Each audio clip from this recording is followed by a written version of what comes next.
Hi everyone. Anthony Fantano here, internet's busiest music nerd, now doing a question, comment thing.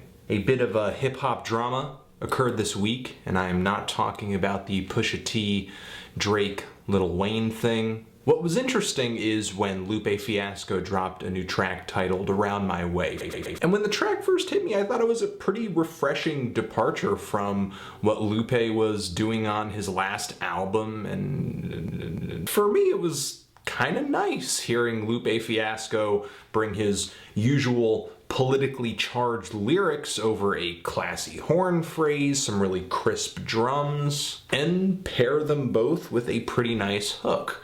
But there was an issue with the track, with the instrumental. Lupe Fiasco always having instrumental trouble. The beat on this Lupe track is pretty much a modernized version of the T.R.O.Y and CL Smooth track They Reminisce Over You. Now, T.R.O.Y heard this Lupe Fiasco track, and then he took to Twitter. He called the song whack. Not only does this Lupe track revamp the T.R.O.Y instrumental in a pretty unimaginative way, but like T.R.O.Y says, the track, T.R.O.Y, has a very personal significance to him, a tribute to an old friend who passed away. But what I'm here to say is that I really don't see what the issue is here, outside of any possible legal problems that could have come from this, because there was some stipulation originally as to whether or not Lupe actually had permission to do this track with this instrumental.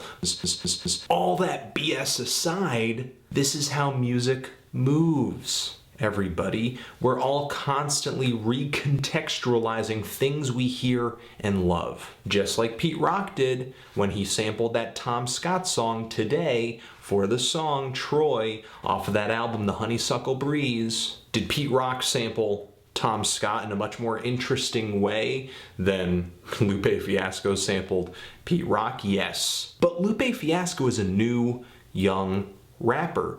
He is not only detached from the rap scene that T.R.O.Y originates from in terms of decade and location, but Lupe really has nothing personal that attaches him to the emotions of that song too. Just like you and me, if Lupe listens to that T.R.O.Y and CL Smooth track, he's a voyeur. He's looking into the minds of T.R.O.Y and CL Smooth at that point in time when they were making that song and feeling those emotions. We're hearing the story secondhand, and it couldn't possibly affect us as just visitors to this story as much as it does them, the creators. So because of that, it's impossible to expect total and complete sanctity going into the future when it comes to classics like this track. And it brings up the question, does the new generation respect the art and the expressions of the past generation?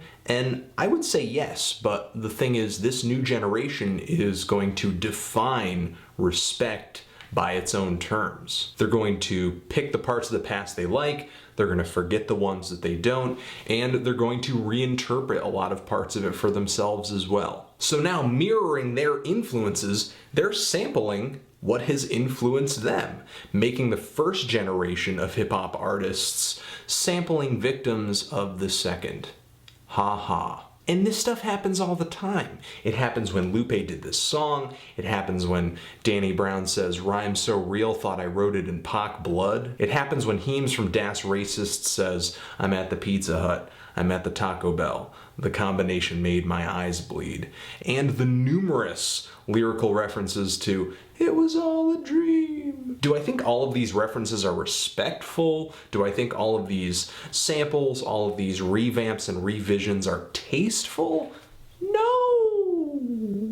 But these artists are reliving what has put them on the path that they're on today, and you have to let them do that. They're doing it the way they want to do it, even if sometimes it's not that good. The first generation of hip-hop artists had to step on a lot of toes to pioneer and do what they did. They made music the way they wanted to make it back when sampling was perceived as ridiculous and bad business in the music industry. And they did it whether it made their influences happy or not. You think every single jazz or soul or funk artist that got sampled by a hip hop artist in the 80s and 90s was happy about it? There's gonna be both good and bad samples and revisions going into the future. And let's just concentrate on praising the good and forgetting the bad. So what did you guys think of this whole, for lack of a better word,